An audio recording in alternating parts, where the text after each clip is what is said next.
Great to hear from Broken Shard. Good insight, showcasing that the rookies perhaps not performing their best, but I still think that you look at Crownshot, you look at Selfmade, still very solid games in game one. Now, we're seeing, once again, Splyce set up this sneaky level 1, Norskeren over the wall. They have no idea that Crownshot's there, but he's going to get picked off. Knocked up straight away, going to flash across the wall, and that is the summoner burnt on the Ashe very early on. Very important summoner to burn there, of course. Going to be laning alongside the Tahm Kench, so has the added safety, but it's going to mean that Kobbe and Norskeren are going to have a much easier time getting priority in bot. They certainly are. Now, SK, they're trying to answer. They've grouped up as 3 in the top side, and they want to see where Xerxe is starting. So they've put a Vision Ward on his red buff, and I don't think they're going to try and steal it away. It's just for that extra bit of information. Now, Ender, I am a big fan of Hail of Blades Rek'Sai. I feel like on the broadcast I talk about it a lot. I feel like I'm a big proponent, but I know that recently you've become a big fan. Can you tell me why you like it so much? Well, Hail of Blades Rek'Sai is just so strong in the early game and plays in exactly to the way that Selfmade and SK want to play this game. And the real reason why it is so strong is because having the rapid fire auto attacks means that Rek'Sai can build up full fury immediately upon on-burrowing on top of an enemy. So what you do is you look for a gank post level 3, your burrowed Q, the Prey Seeker, your knock up combined give you 50 fury, then you get 2 rapid fire auto attacks from the Hail Blades into the E true damage, which does tons of burst, especially later on into the game. So Selfmade just has so many playmaking tools early in the game, and I do want to point out this pathing from him as well, because we saw this first from Cold, I believe, from Origin, where you start by yourself on the Wolves, go immediately into red, and then Krugs. That gives you the fastest level 3 in the game possible, and means you can gank bot lane at a really weird timer, because usually you don't see players going for this type of pathing. Can maybe try to exploit the bot side of the map. We'll have to see. We'll use the smite to heal up just a little bit and then get the knockup back onto the Krugs. But with Crownshot not having his flash, you wonder if this is more just about stopping a gank coming out from Xerxe than Selfmade looking for a gank himself. Yeah, it's hard because you see Ashe, Tahm Kench, it's not a ton of setup here for the Rek'Sai, so ultimately he won't make that play, but the option is there, and that's what Selfmade is going to be constantly searching for throughout the first few minutes of this game. So while you got to talk about junglers, I now want to talk about mid laners. Go for it. That's allowed. That's allowed. Because I see this comment on Azir, and I always love looking at Azir players because there are so many different rune choices that you have. And one of the ones I'm a big fan of is things like Lethal Tempo. I think it really adds to the scaling value. But if you're going for Comet, it's much more about poke. And it can be quite valuable in lane where you can get a decent amount of harassment off.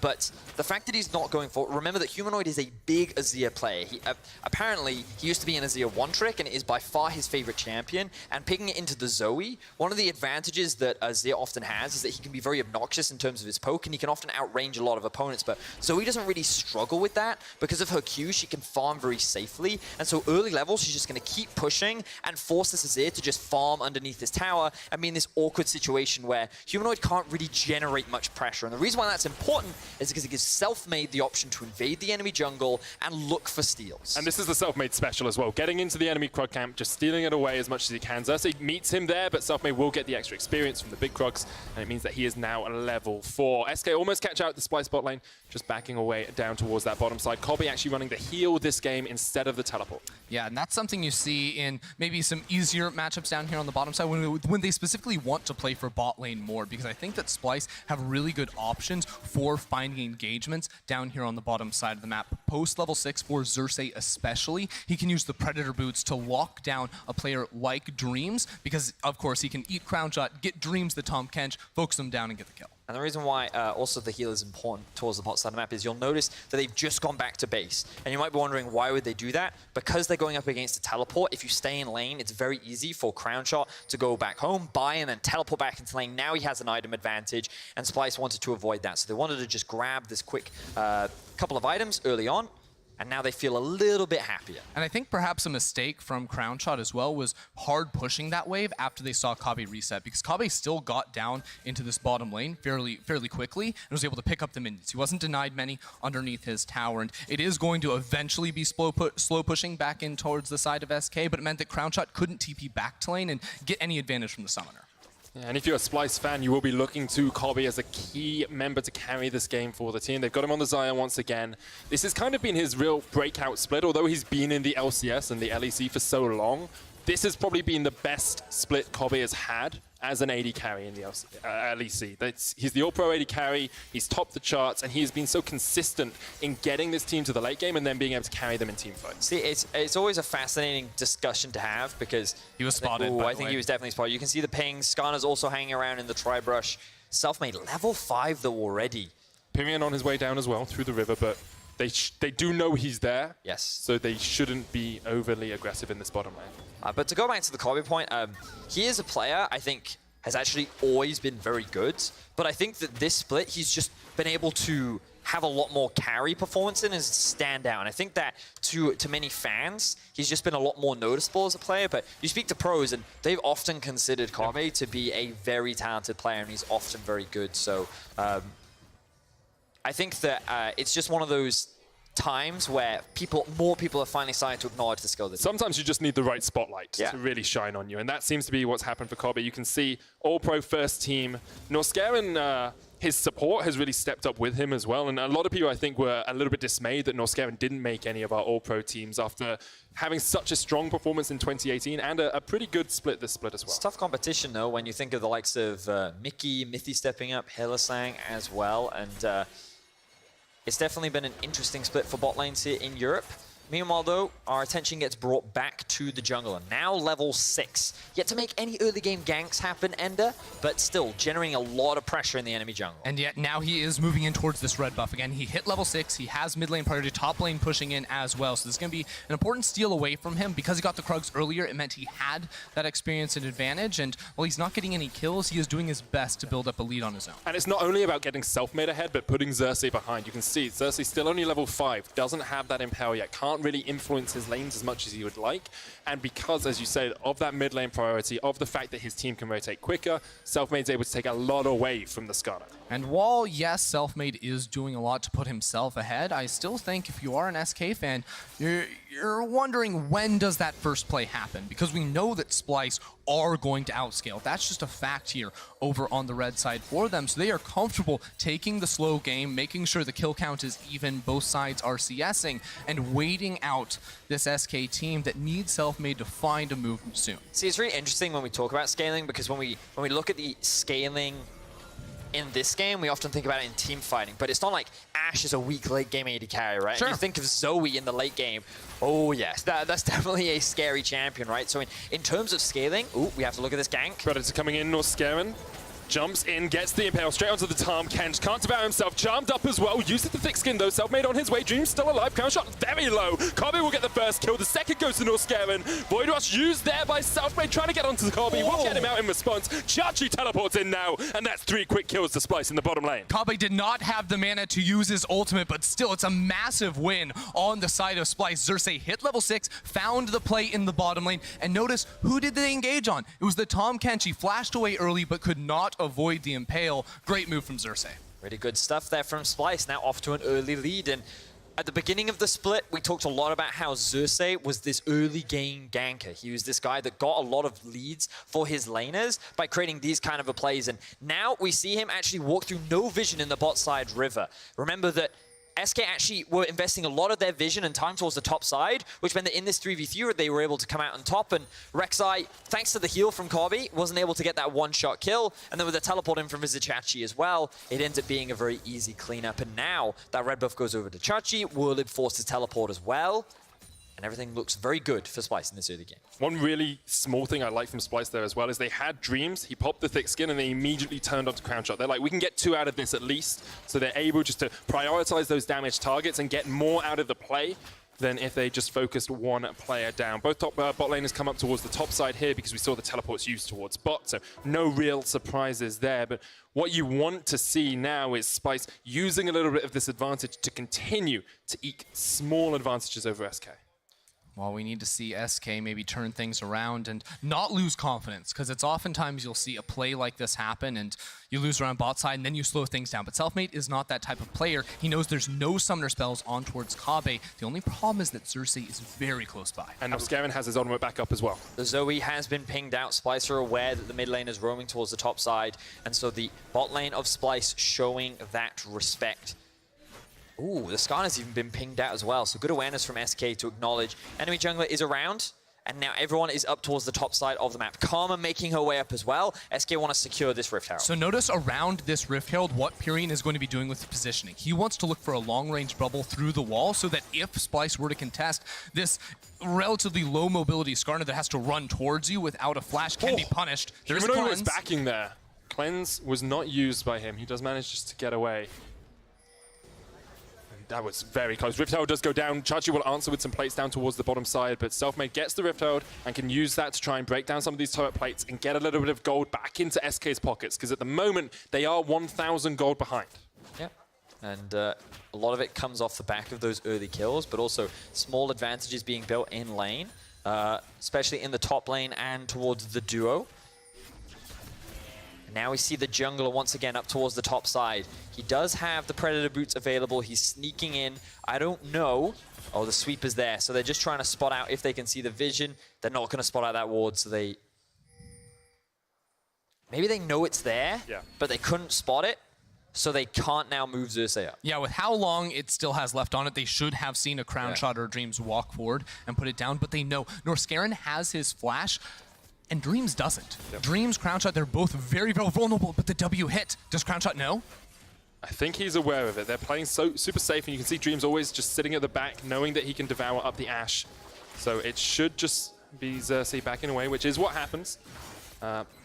Across the rest of the map, actually CS and numbers pretty even. There's a bit of a difference between Selfmade and Xerxe, because we have seen Selfmade going for that counter jungle. Yeah, and it's actually Selfmade putting the money from the kill and the counter jungling into a first item QSS, because the weakness of the Rek'Sai is that you are going to be relatively squishing against the Skarner in a team fight. The second you ult in or you look for a knock-up in one of these engagements, you're immediately going to be snapped up, pulled into the back line, and you're not going to have a good time. That's definitely true, but definitely an early investment coming out from... Ooh, Ashe Arrow. Won't be able to land. I think if Selfmade had burrowed underneath, or used a tunnel rather, and then gotten a quick kill, I think they very easily could have executed Norskeren there. Xerxe caught out with a sleepy trouble bubble. Selfmade coming in as well, but Xerxe is just going to be safe for the moment. Humanoid doing quite a lot of damage. Has built up that stinger up towards the Nash's tooth. Pirean already finished his Ludens. Both AD carries up towards their first item. You can see Kobbe just a little bit behind, but Blade of the Ruin King finished on Crownshot already. Selfmade looking for the flank here on towards Norskeren. This could be a fight. Xerxe there as well. Selfmade will spot him out, and they just force him away. Both junglers have tracked the other so well this early game. Yeah, but you can just feel the frustration, it seems, from SK as they're constantly looking for something around this top side. They don't find the kill, so they say, we're going to drop the Herald. There's 5 plates on the top lane. This is a plate gank if I've ever seen one. And look at the mini-map right now. You'll notice that the Karma has moved up to mid to keep pressure in that lane, while the Zoe has come up towards top. No TP on Xayah means that Splyce could be in danger of losing this turret. Featherstorm used by Kobbe as he was caught out with a sleepy trouble bubble. The Rift Herald will fall as well. 3 plates did go down. Xayah has got 4 in the bottom lane though, and Splyce have been able to get a little bit of an advantage out of this. SK continues to force them back to tower, down to 2 plates now, and SK should be able to get it, but I think Xayah will get it first in the bottom lane. Yeah, Kobbe's going to be trying to trade down there. Demolish will help them out a bit, but not going to be enough in the end. Crucial though, the bubble from Pirean landing on towards Kobbe forced he's not going to get him. SK are going to get first tower here. Karma came down just in time, and SK will get the first turret of the game. Not the plate money though. Not the plate money, just outside of plate timing, but still. Good stuff for them. Good rotation as well from Werlyb to stop Xayah from getting too much of that gold. Well, you say that, but if we swap over to the golds, some may notice that there is a 1,300 gold advantage right now on Xayah over his lane opponent. He will be able to secure this tower, and he will boost that gold advantage even further. And now you're looking at Vizicsacsi as one of the big win conditions for Splyce, because while SK have been struggling to find these kills, the one thing that we always say about Splyce is that they do like to team fight. And when you have a strong Kennen, especially coming into the mid game where SK will arguably be their strongest, that's something that SK have to be aware of, because those Vizicsacsi flanks were something that ripped SK apart the last time that these two teams. Yeah, especially because Splyce have so many tools to start the fight before they even need Kennen to ultimate, right? You have Xerxe and Norskeren that can lead the charge, and then Xayah can slink around and sneak into the backline. And at that point, if you already have a Devour burned, well, it's a Zoe and Ashe and a Karma. They don't really have great tools to escape from that massive AoE damage threat that Xayah's going to be bringing. Not at all. And if you're going to put your eggs in any basket, putting them in the Xayah basket is pretty good. He's missed 1 playoffs since he joined the league. Only 1. across the course of his storied career, of course, with Unicorns of Love and then with Schalke last year as well. You guys did vote for Kobbe to be featured on our POV stream this game. Be sure to check it out. It's twitch.tv/RiotGames2 or the YouTube channel LOL eSports. In Game 3, we're going to the mid lane. You can spam chat now, either Pirean or Humanoid, to decide who gets that POV stream. So you can pick who you want to watch in the next game. Spoiler, might be very farm heavy. I think it's going to be fun, though, because both Pirean and Humanoid have shown us moments. I mean, the thing that you always want to watch with players like this is how they team fight, because I think, especially champions like Zoe and Azir can be pretty challenging to work in the late game, and like the decision-making that you make is definitely very valuable and something you don't always get to experience. So we definitely recommend checking that out if you're a mid laner aspiring to the top.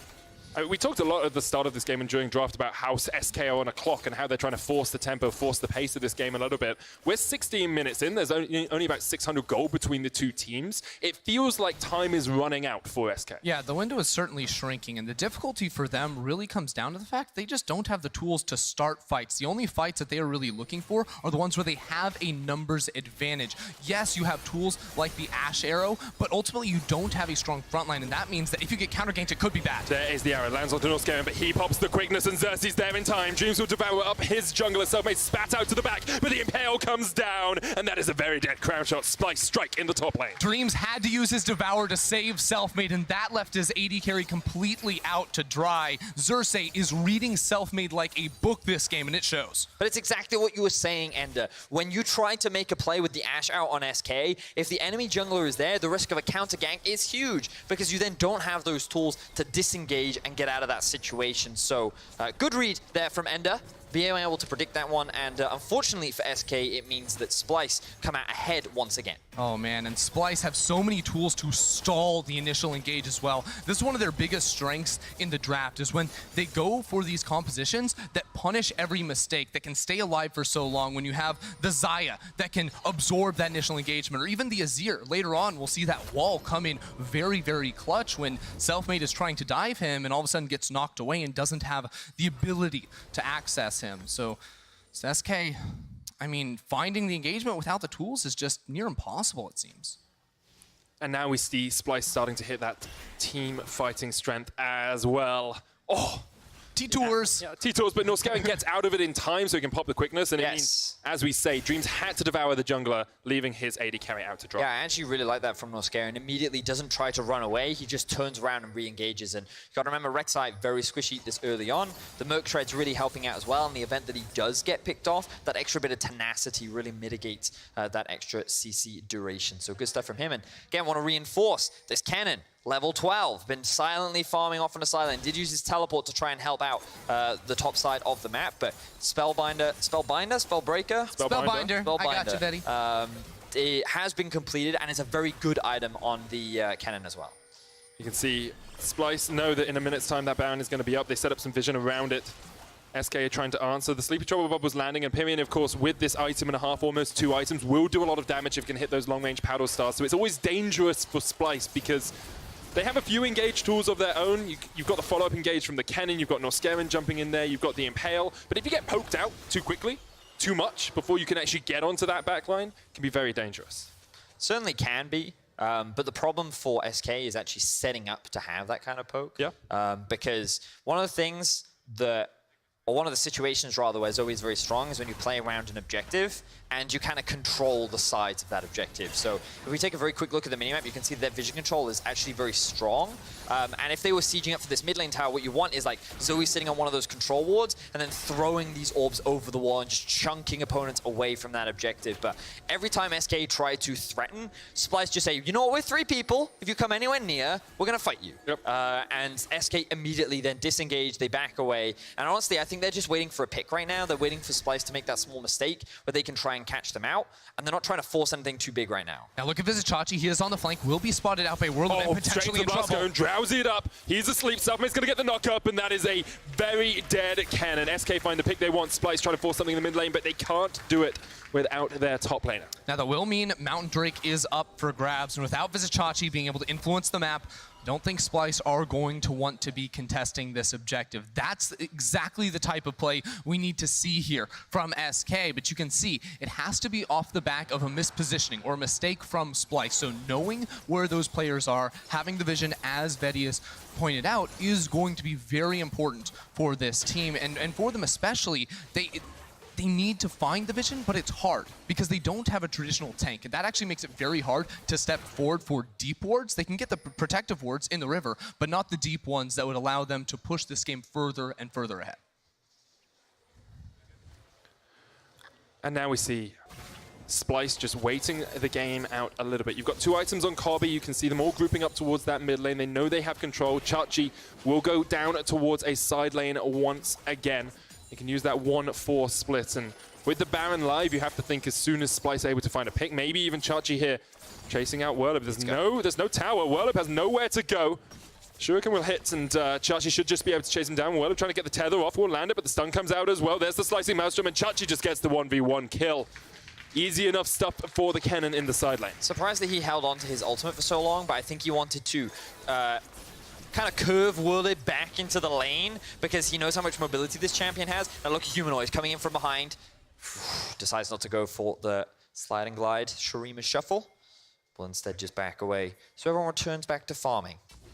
But we're at that 2-item point now for Splyce when they can start to look for these team fights, where they can force the tempo a little bit. And we usually see Splyce go for these fights around objectives. It's why we talk about the vision around Baron so much, because what they'll do is they'll start the objective and say, okay, SK, you have to fight us now. Exactly, especially with a composition like that. It becomes so easy to kite back into the not too impressive engage tools that SK have on their side. Now, as we do get into a little bit of a pause, I think it is worth bringing up some of the itemization choices that SK have made, because right now they have 3 QSSs on Selfmade, Crownshot, and Dreams. But more importantly for me, I see the Banshee Veil coming in for Pirean in the mid lane. And why I think this is so important is that if Pirean is actually diving forward to find Big Poke with his Q, Skarner can actually just snap ult him. And even if he jumps back, he still gets yoinked right back in to those 5 members. So having the Banshee Veil to prevent that will let him play a little bit more forward with his poke. But there are so many different ways you can pop that Banshee's Veil as well. You know, you're looking at it, you've got Kennen, you've got Xayah, you've got Rakan who can jump onto the back line. It's so easy for Splyce, if they find a single pick, to actually just catch out any member of SK. And having QSSs will mitigate Xerxe, of course. It will mitigate the quickness, it will mitigate some of that CC, but there's so much of it on the side of Splyce that actually becomes super difficult for SK to avoid all of that crowd control. And that's where you see areas of the map that Splyce really just dominate at the moment. Currently, they're very much set up around the bottom half map, looking to play a little bit slower, maybe focus on the next Drake, because honestly, Splyce don't have to push the envelope. We saw in the last game they had control for a lot of it, and ultimately, they threw around the Baron buff. They went for a call too early without the ability to turn and fight. So in this game, they're not going to make the same mistake. The coaching staff, had a conversation with them between these 2 games, said, look, we're going to take it a little slower. We're going to play exactly how this composition can dominate. And I think that's where some of the veterancy of the team and of the players on the team come into effect as well. Splyce have made 6 playoffs since joining the LEC, only surpassed by teams like G2 and Fnatic, and combined the players on this team have 17 playoff appearances. SK have 1. Only Werlyb has made it to playoffs on that team before. So you have to think that Splyce are a little bit more used to being in this sort of situation, a little bit more used to being 1 game down and being able to come back fighting. Yeah, and this is a team, too, that is traditionally very successful in playoffs at contesting against the top teams. Last spring, they were able to get 3rd place, and even in the past, they've gone against Schalke last summer. They pushed them to 5 games. Schalke ended up going to the final, so we expect good things out of this team.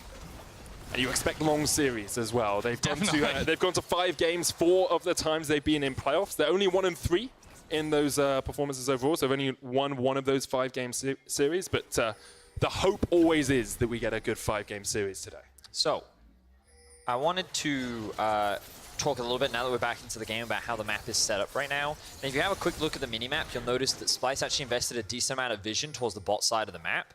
And usually the reason why you do this is to allow your split pusher to push freely, because it then gives them a lot of information around where the enemy team is and what they're trying to do. But what this has done is it's given priority to SK around the Baron area. And then, for some reason, Splyce have actually moved their Kennen out of that lane and then moved them up towards the top side. So they invested this vision that they haven't actually utilized, and it's actually just given SK a lot more control around the objective that really matters. And that's why now they've moved, like, Xayah pushes out that lane, then tries to get some vision control if he can. Predator used here by Xerxe as SK group up as 5 in the mid lane. Xayah does have a flank position, has the ultimate as well. Just about to come off cooldown with that flash up as well. Well, someone needs to catch the bot wave now. It's just being left by itself. Vizicsacsi will now be sent. And I do feel like right now the lane assignments for Splyce are a little bit all over the shop. They're just reacting to whatever SK is doing. And SK are just quite patient. They're taking their time. You can see that Ashe is now collecting that full wave up on towards the top side of the map. They've had priority on mid, and they've slowly been chipping away that tower. And it feels like the Splyce are actually, SK are moving Splyce how they want to around the map right now. But what does this do for SK? What does this allow them to do? What does this open up? Because it's all well and good to say they're moving them where they want, but what does SK actually gain out of this? Well, in an ideal world, it would secure them a mid-tier 1, but on top of that, it's just getting more farm onto their carries. And we can remember, we talked about, even though in a 4-5v5 later on into the game, yes, on paper, you would expect Splyce to have the advantage, but a Zoe in the late game, an Ashe in the late game, they aren't slouch, they aren't useless, which means getting more gold, more resources onto them, while forcing Splyce to lose resources, just simply a matter of just farming a side lane, can actually be a lot in terms of experience, gold, and overall a benefit and a small advantage that you may not always notice. It certainly can. Now, for SK, I think the biggest struggle for them is going to be, yes, they have the back line that can do it in the late game, but they don't have the front line, because Tahm Kench doesn't want to be sitting there. Look for Xayah, because he is on the side. I don't think he's going to be... Stop. Yeah, they're not going to look for the play. They keep collapsing on this mid lane. I think it's just a battle for pressure at the moment. Because Xayah shows up here, they can now walk in, put down a control word, get some more control. But again, it's not about Splyce necessarily forcing anything, because they can just wait. It's totally fine for them. What they want to have is vision so that SK can't force on them. They do have out, by the way. Oh, Humanoid literally just went back to base. Humanoid's gone back to base, doesn't have the teleport. Xayah does, but now Splyce will spot this out. 6,000 HP on the Baron, teleport coming in behind by Xayah. Maybe they'll take the fight afterwards. Norskeren jumps in. A massive charm. Here comes Xerxe as well. There's blast going for him. Just flashes in. Pirean gets the Baron, but here comes Xayah slicing through SK. Dreams uses the thick skin to survive, and we go into a little bit of a freeze frame as Selfmade knocked out on the backside. The sleep lands on Humanoid, but he'll cleanse it away. SK, 3 members strong, 4 will all get out. Can Dreams survive as well as Norskeren jumps forward? Yes, SK get 4 members out. But that was a massive slicing maelstrom that killed nobody.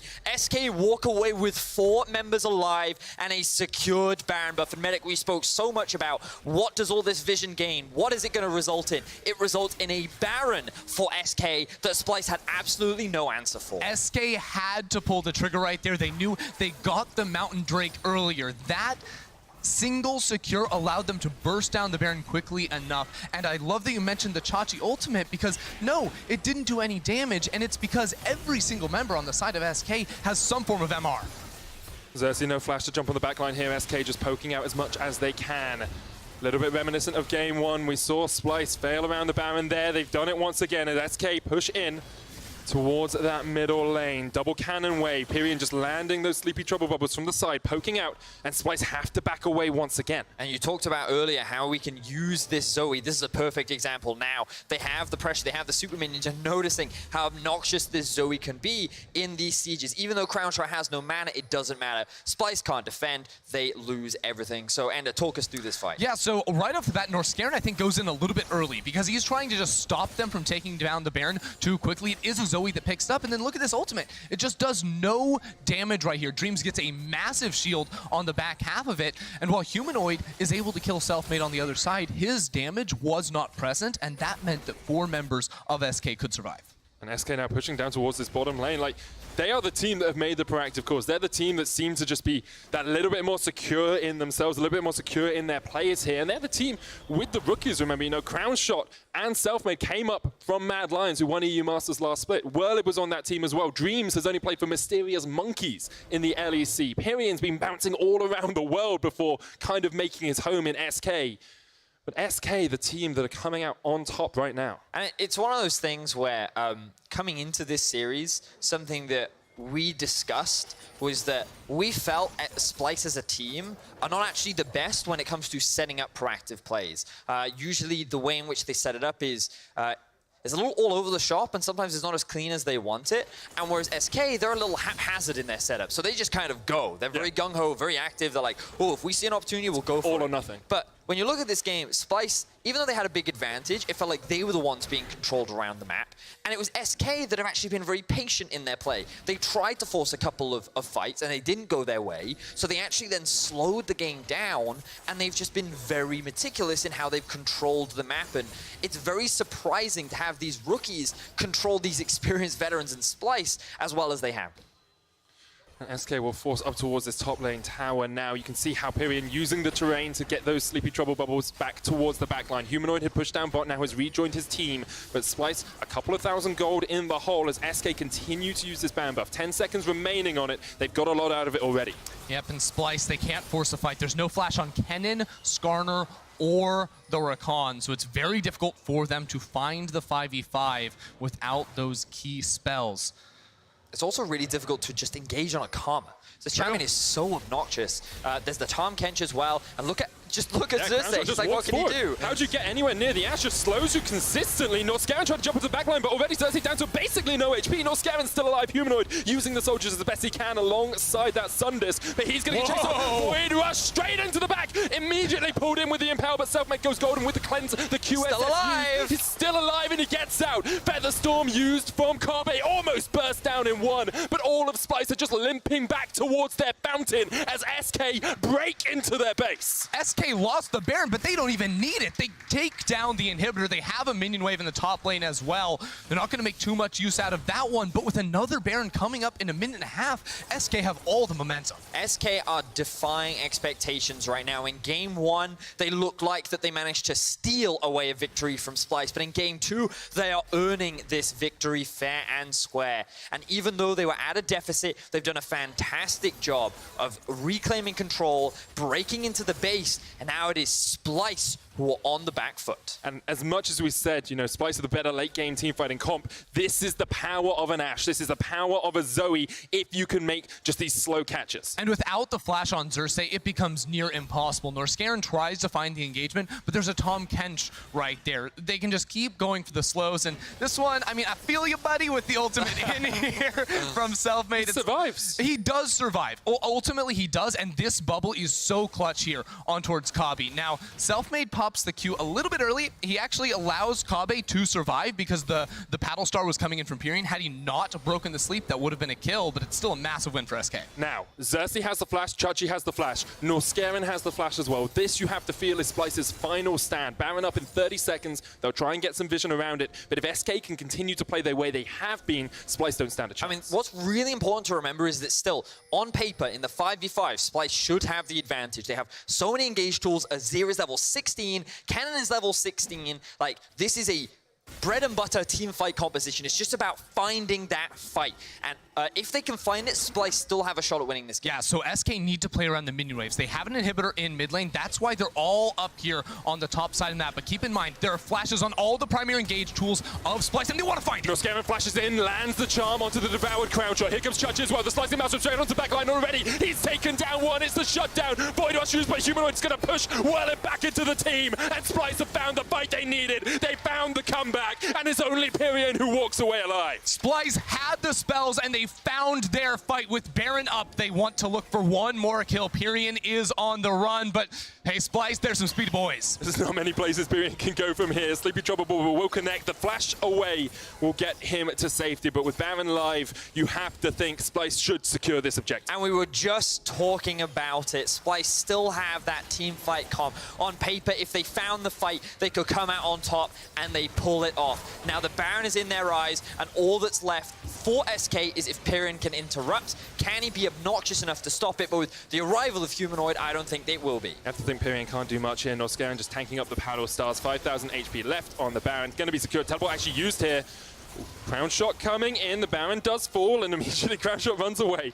Realizes that he can't do much more here. Just trying to keep Humanoid around for the second, but SK, only 3 kills in this game. It was very much in their favor a moment ago, but Splyce did this and stopped them in their tracks. They find the engage. Norskeren doesn't use the W there until the flash comes through. They're able to single him off, and Xayah in the backline. No one can touch him. There's no peel left remaining. Selfmade is able to trade 1 for 1, but these fights cannot work. The 5v5 is just not going to happen with SK. Look, we said post 30 minutes, SK cannot win a fight. They would have to have a ludicrous gold lead.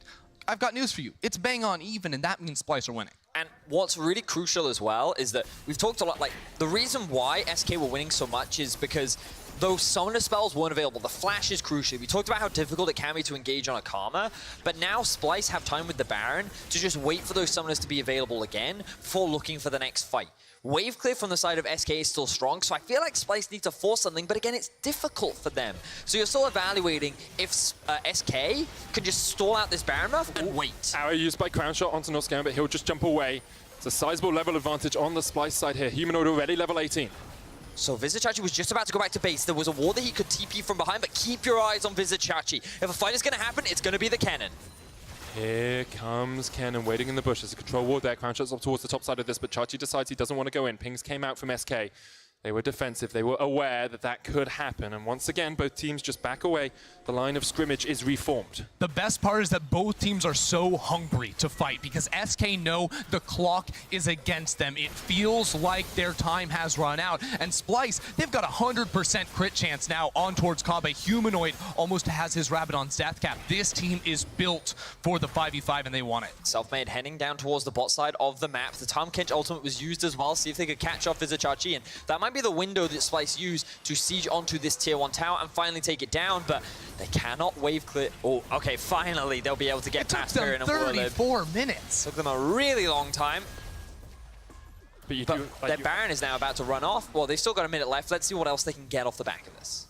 with the Sun Disc there, it's just going to help them push up mid. Skarner's actually gone off towards the side lane here. Xerxe trying to push that in. Not usually the lane assignments we would see in this sort of situation. Of course, Xayah has the teleport, so usually he'd be one splitting in a side lane. Kobbe down to half HP already just from Crownshot, using that ranger's focus. The reason Xerxe is top is because the other four members are so pivotal to the team fight. Honestly, underneath that Azir tower, they could probably look for the 4v5 against the weak engage of SK. Still, I would like to see Xerxe group with the team. They may just be waiting for the flashes to come back up, because until then, Splyce, they can't force.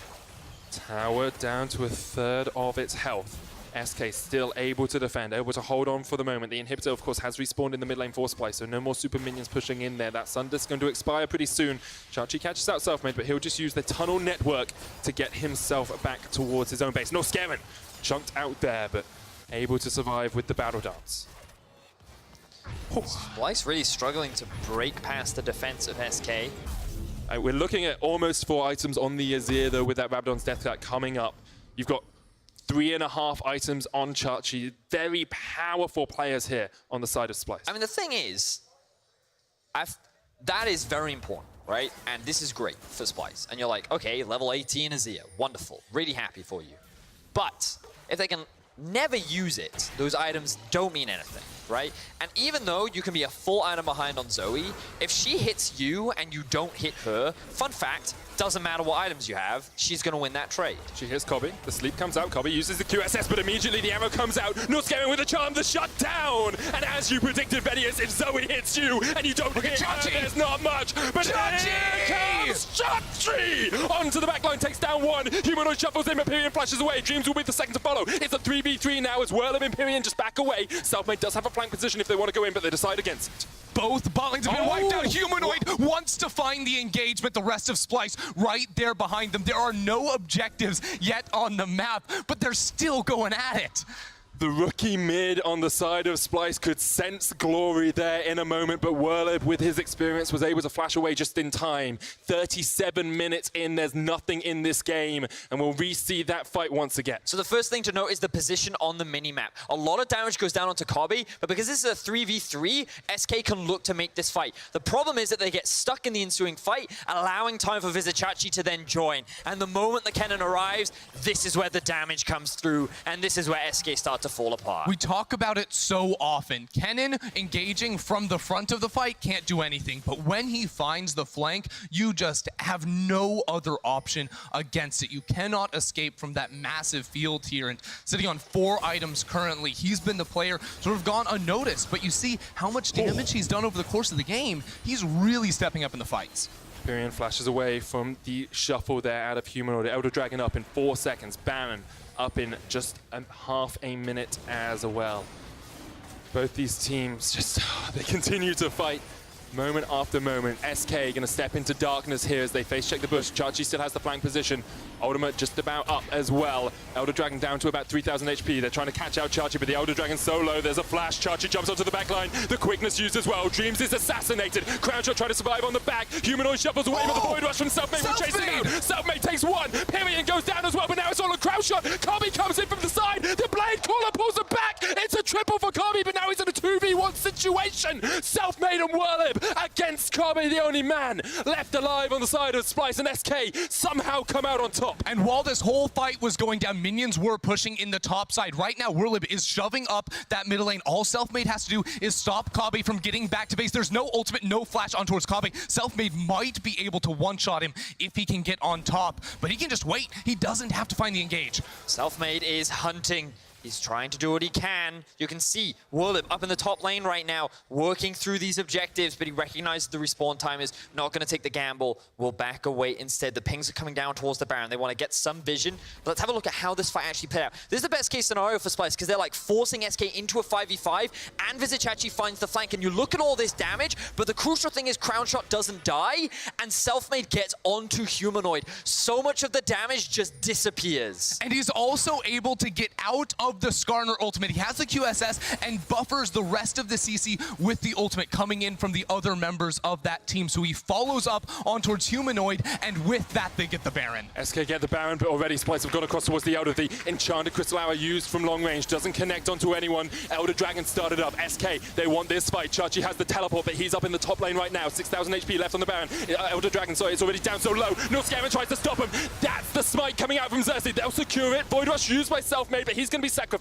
And SK will take the trade. Elder for the Baron. A little bit of greed there from SK. They wanted to secure both objectives when they didn't need to. This will give Splyce more fire to their already strong team fighting. And now with a numbers advantage, they can actually just look to push into the base. Selfmade, so confident right here. He went straight in the pad.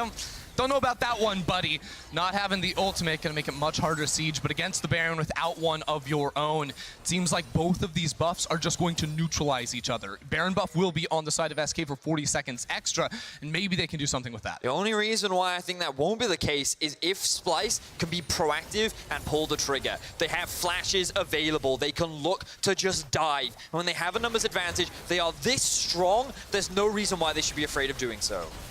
Inhibitor tower goes down in the bottom lane. Xerxe pushing in mid. 6 seconds left on Selfmade. He'll be back with his team in just a second. Of course, won't have the Baron buff, so won't be able to repel waves by himself. Splyce could just go for the engage. Norskeren, his flash almost up. The quickness still there in a second as well. Inhibitor takes a little bit of a chunk as Kobbe forced back. Crownshot down to half HP. Xerxe's popped the Predator, looking for the flash impale if he can get it, but they just force all of SK back, and they take the Inhibitor in the bottom lane at the 41-minute mark. Good decision making there from Splyce. They knew that even with the Baron buff, Can they find it? Norskeren goes in with a charm. Kobbe was waiting around the corner. Norskeren down quite low, but already Pirean has fallen, and Splyce tried to pull the trigger. They thought maybe SK would overstep, and only Pirean did. The burn from the Elder Dragon finishing off Pirean when he was in the belly of Tahm Kench. And now once again, it's a power play here for Splyce. 5 versus 4 on the map. There's flash on Xerxe, flash on Xerxe, flash on Norskeren. When they have those spells up, Splyce have not lost a team fight. This is their chance once again. They bring in the mid wave. They have the numbers advantage. While the ulti from Norskeren isn't available, it is from Xerxe. I thought that was going to be it. He decided not to go for it. A couple of flashes still available on the side of SK, but they're showing that respect. They're backing off. The Devour used as well, though, already by Dreams. Crownshot doesn't have the Enchanted Crystal arrow up. Kobbe will just pull back the feathers and continue to clear out the wave. The Baron buff up for another minute as the Elder Dragon just about to fall off. But this is Splyce's home. The late game is their friend. Team fighting is their friend. We've seen it so consistently across the course of the split. No one can beat Splyce if they can get you to the 35-minute mark. And once again, we see just how powerful they can be in the late game. I mean, what SK are demonstrating is that they can. And the fact that Selfmade was so pivotal in that final fight around the Elder to keep SK in this game was just a really good example of why he is considered such a good player. Now, this is where the engage starts. Norskeren goes in because he sees that the ultimate from Zoe was used, and as you mentioned earlier, Ender, the burn from the Elder Dragon was enough to secure the kill, even in the belly of Tahm Kench, but they couldn't really convert it into much else. Wasn't sure if the rest of SK were really on the same, Splyce rather, were on the same page with regards to that fight, so there's no real follow-up. It just means that a lot of the base has been exposed for SK, and now we have a very open map. We're getting to the point in the game where gold matters significantly less, macro means less, and it's more about just execution. I mean, it's who's going to win in the 5v5, right? And I have to give so much props here towards SK because we did not have a lot of faith in them, but they've been using Selfmade on the Rek'Sai to assassinate backlines and kiting around with this Karma and the Tahm Kench, the protection for their carries. By all means, this is not an easy composition to execute for so many rookies in some of their first playoff games ever. This is not something that you expect a lot of veteran teams to pull off, let alone SK making their return towards the LEC. And they're doing it with style. And it's funny because if you looked at a typical solo queue game, you'd look at the scoreline, you'd look at the items, and you'd think, Splyce have won this game. Yeah. How does SK even do it? And the reality is we've been asking this question throughout this game, thinking this is going to be difficult for SK, they need this to happen, and every time, somehow they make it happen, and that's why they've kept this game going. Now, the big objectives of Baron and Elder are respawning soon, and they're going to need another miracle play to turn this game in their favor, because right now it's Splyce to have full control over the map. But the inhibitor down in the bottom lane, those super minions still pushing in. Crownshot had to answer them. But now they can just wait for the Baron. Splyce, all they do is they push up this vision line, and then they just wait in the SK jungle. Look at this darkness for SK. There's one ward in the back of Baron Pit that is alive for them, but that will be cleared out very rapidly by Splyce when they decide to go for that Nasher. And coming in to this culminating moment, because both of these objectives spawning, this feels like the end of the game. The team that can get one or even both should have all the opportunities they need to close this one out. And every single player has their flash up. This team fight is going to be so pivotal. Everyone has the chance to find the plays, to make the outplays. Throw it all out of the window. We've seen SK win fights with this composition. We've seen Splyce dominate in the 5v5s. The series we were seeing today, we were promised insane team fighting, and that is exactly what we've gotten. And in 10 more seconds, we're going to get it again. Yeah. So, the ball is in Splyce's court. They're the ones in control right now. Will they approach the Baron like this? Oh, Norskeren caught. Oh, the arrow. They're using everything. He dodges away from it with the battle dance. Wikichachi, he's not on a single ward. If he can find the chunk of SK all funneled in towards this corridor, the ward will spot him early. 4,000 HP left on the Baron. Selfmade's jumped into that pit as well, but here comes Chachi. Norskeren jumping onto the back line. There's the slicing Maelstrom. Pirean already down, but Norskeren falls as well. Selfmade on the back line. Crownshot still alive. Selfmade able to escape towards the back of the pit. Will use that tunnel network, and Humanoid down to about 30 HP. Selfmade's still alive. Kobbe goes down, gets one side as he takes down Dreams, and the Baron's still alive though. Humanoid, Crownshot jumps in, shuffles him back, pushes him away, and that is the Baron going over to Splyce as well. This should be the game, and it should be Splyce's victory. And there are super minions inside the base of SK as well. This is going to be the waltz for the finish. Splyce have everything they need to finish it out. Chachi will teleport in, will finish off this inhibitor, and Splyce want to even it up. Splyce did everything they need to in that final fight, and with only 2 members standing in their way, there's little SK can do to stop them. Splyce looking to equalize this series. They take down the 2 inhibitors, and now it's just the Nexus towers in their sights. 10 seconds on Pirean, 10 on Dreams as well, but they're not going to be up in time to save SK's base. Splyce just looking to equalize the series here as Selfmade takes down 1, but he gets popped into his GA. The second Nexus tower will fall, and Splyce will strike back and tie us up at 1-1.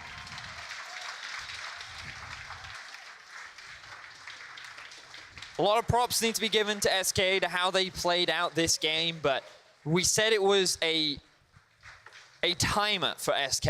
Now, admittedly, they took that timer for way later than you would expect. Smashed the clock. Like, it doesn't even matter.